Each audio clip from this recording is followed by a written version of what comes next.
kan sering kali kita misal dari Pemkot ataupun dari Dewan itu melakukan studi banding ya Bu, Ya. kaitan dengan sampah di Malang atau di mana, tapi berulang kali seperti itu kok ketika di Jogja ini sendiri kok belum bisa mandiri gitu. Nah, mungkin masyarakat itu membutuhkan gebrakan ataupun alternatif solusi yang konkret kaitan dengan penanggulangan sampah.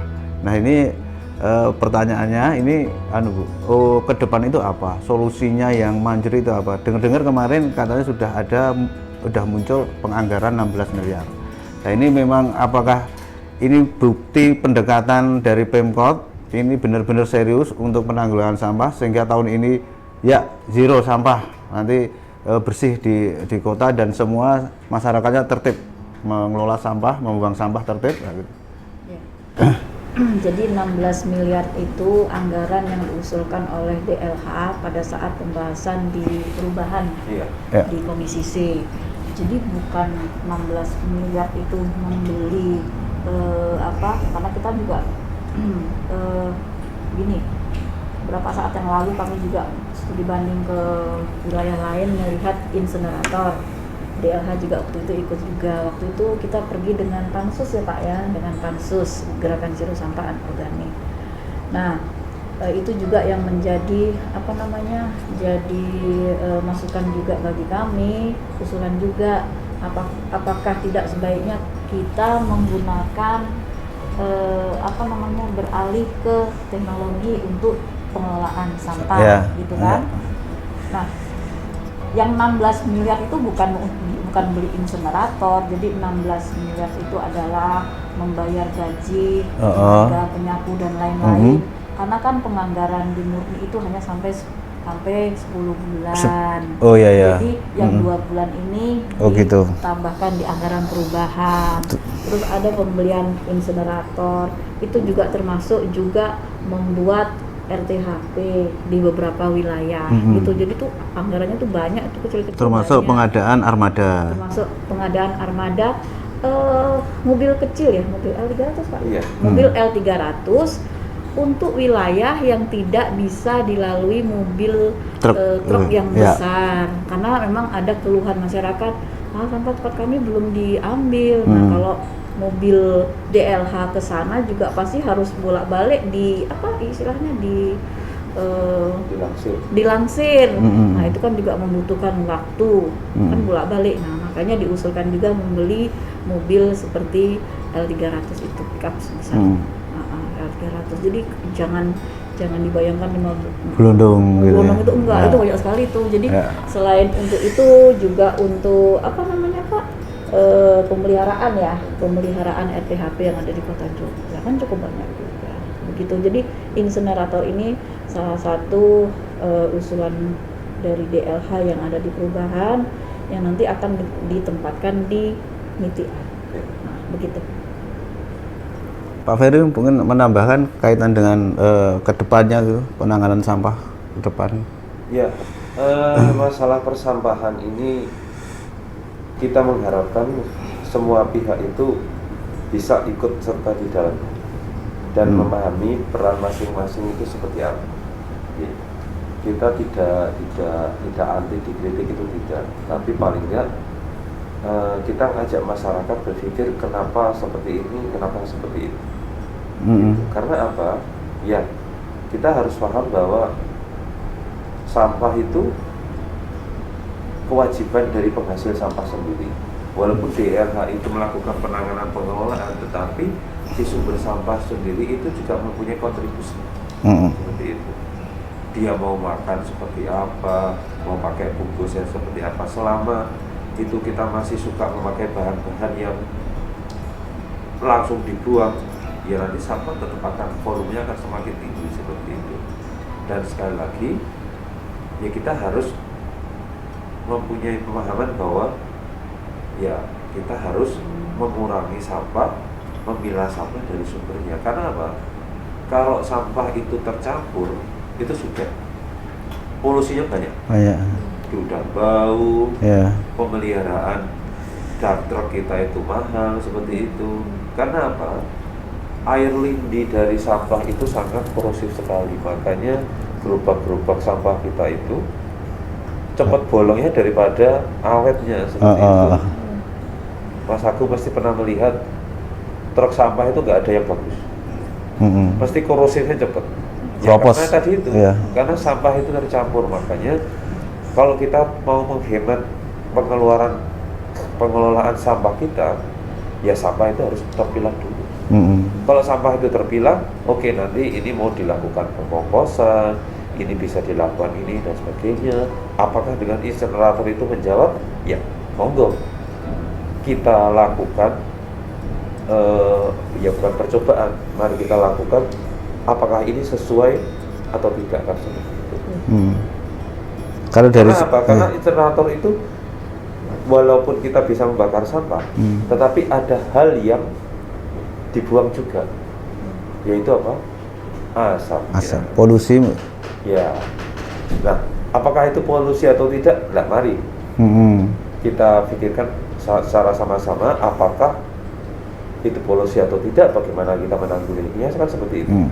Alat macam-macam. Monggo kita nanti bersama-sama untuk memilih alat yang baik kan seperti itu. Jadi dengan adanya pembelian alat ini kan sebenarnya kita mempunyai pilihan, Mas Agung.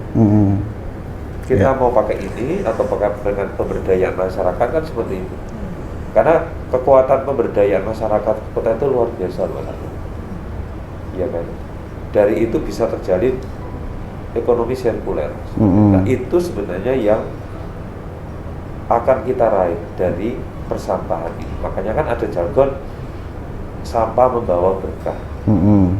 Jangan membuang sampah tetapi menaruh sampah. Karena apa? Karena sampah itu pasti masih ada nilai ekonominya kan seperti itu. Sebenarnya sudah di beberapa kamu sudah berjalan ya, Pak? Sebenarnya sudah. Tapi kan ya masih satu bagian belum secara masif seperti itu. Kendalanya apa, Pak?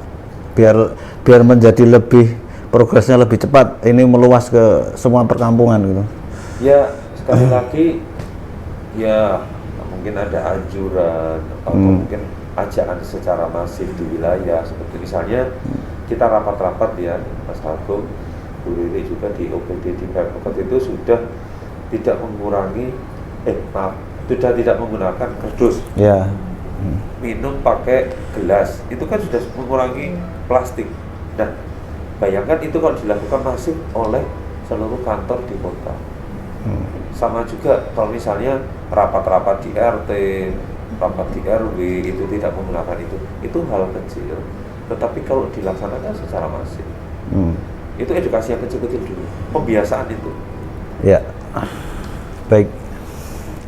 Ini saya closing ya, Bu. Ya. Ini saya satu pertanyaan sekaligus menjadi closing Bu Riri dan Pak Ferry.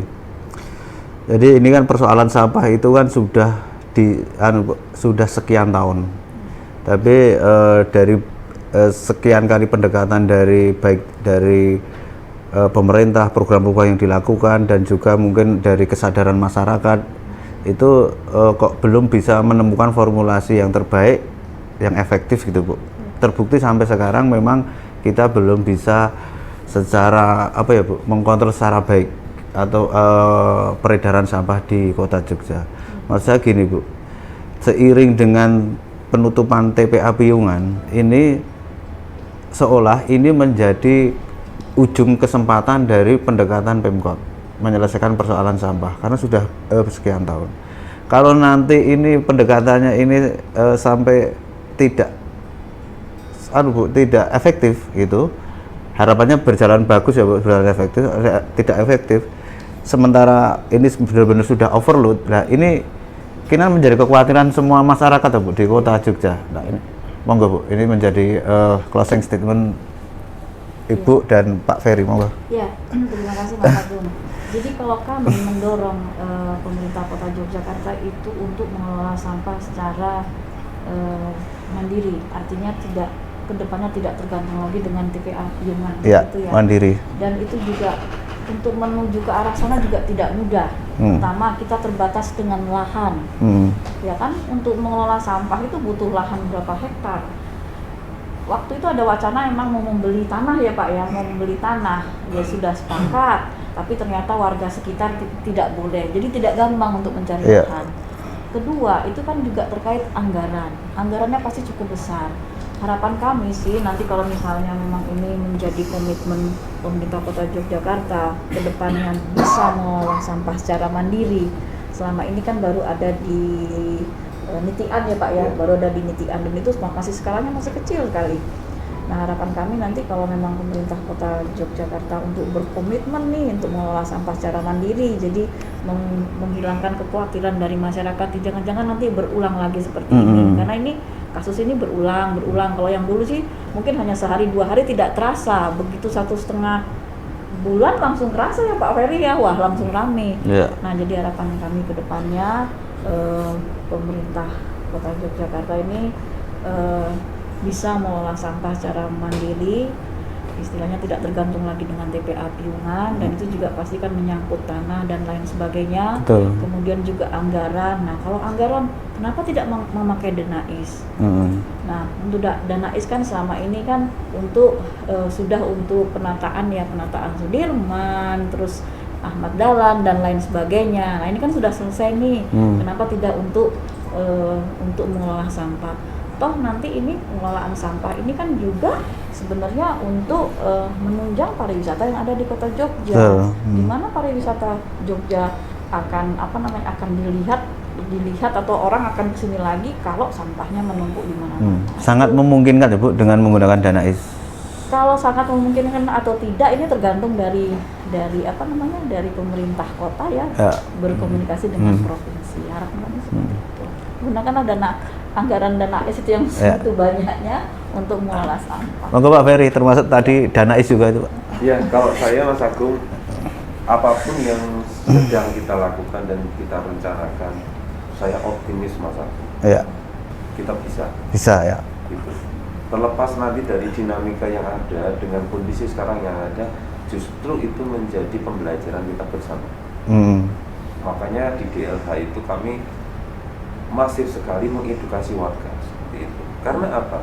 Ya titik tolaknya itu ya sekarang ini. Titik tolaknya sekarang ya. Mau nggak kita berubah seperti itu? Jadi, selalu kami sampaikan kepada masyarakat, ini sebenarnya masalah kita bersama seperti itu. DLH walaupun diberi anggaran oleh Bu Riri berapa miliar pun, tetapi kalau dari si penghasil sampah itu tidak ada rasa memiliki, kemudian rasa ini, ya sama saja. Kota itu akan kotor terus seperti itu. Makanya apakah kita mau ke situ terus? Sanksi Pak? Ya, sanksi saya setuju. Tapi kemudian ya nanti regulasinya diperkuat bagaimana sanksinya, cara menangkapnya, kemudian juga hukumannya seperti apa. Tapi kan sekali lagi apakah sudah relevan atau tidak manakala ada pembuang sampah itu disanksi seperti itu. Tentu saja kan kita lebih mengedepankan kepada edukasi dan sosialnya seperti itu. Jadi kalau saya Mas Agung, dengan dukungan dari Bu Riri ini, dengan tadi yang kita sudah mempunyai suatu gerakan-gerakan, kalau saya tetap optimis seperti itu.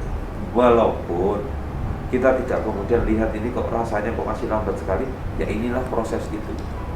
Kalau kita mau saklek, ya takutnya ya nanti turunnya saklek juga gitu. Justru yang kalau saya gitu, pelan-pelan itu kita nikmati prosesnya itu. Tapi tetap optimis. Tetap optimis ya saya. Nanti ya nanti kita sama-sama, karena kan dengan dukungan dari komisi itu kita lebih mantap percaya kan seperti itu. Jadi kalau saya Mas Agung bahwa ya ayo kita sama-sama dengan dukungan dari komisi C bahwa ya ini masalah sampah kita bersama, apapun itu kita menerima masukan bagaimana sebaiknya, kemudian ayo kita duduk bersama seperti itu. Mensinkronkan dengan Danais seperti yang diutarakan Bu Riri tadi. Apapun itu, Danais kan hanya salah satu dari sumber pembiayaan. Tetapi yang penting adalah bagaimana kita memanfaatkan anggaran itu yang lebih penting. Jangan kita cuma membeli, tetapi tidak bisa mengelola atau memanfaatkan, itu lebih fatal. Mending kita itu sadar dulu baru beli. Tapi kalau kita beli dulu baru sadar agak lama, Mas. Ya. Kan kalau sadar dulu baru beli kan lebih enak. Kalau Ya. daripada kita beli alat dulu, baru belajar dulu dia mulai melakukan, nah itu agak lama seperti itu. Jadi kata kuncinya ada di kesadaran perilaku masyarakat ya Pak? Iya. Ya. Baik, pemirsa masyarakat Kota Yogyakarta, demikian tadi podcast diskusi langsung dengan Ibu Riri Banowati selaku Ketua Komisi C DPRD Kota Yogyakarta dan juga Bapak Ferry Jatmiko ya Pak? Bapak Ferry Jatmiko selaku PLT Sekretaris DLH Kota Yogyakarta. Saya kira masyarakat, pemirsa semua sudah mengetahui secara langsung, menangkap dari diskusi kami dan tidak perlu saya menyimpulkan satu persatu. Nah, ini kembali kepada masyarakat sendiri. Tadi sudah kita retas. Salah satu poin terbesar itu adalah bagaimana mendorong kesadaran masyarakat berperilaku tertib, mengolah sampah itu sendiri. Berapapun anggarannya, kalau tidak ada dukungan, tidak ada dorongan dari masyarakat, kesadaran masyarakat lemah, toh juga sulit, tidak efektif program-program yang akan yang diprogramkan oleh pemerintah. Makatan Pak. Ya. Baik, terima kasih. Assalamualaikum warahmatullahi wabarakatuh.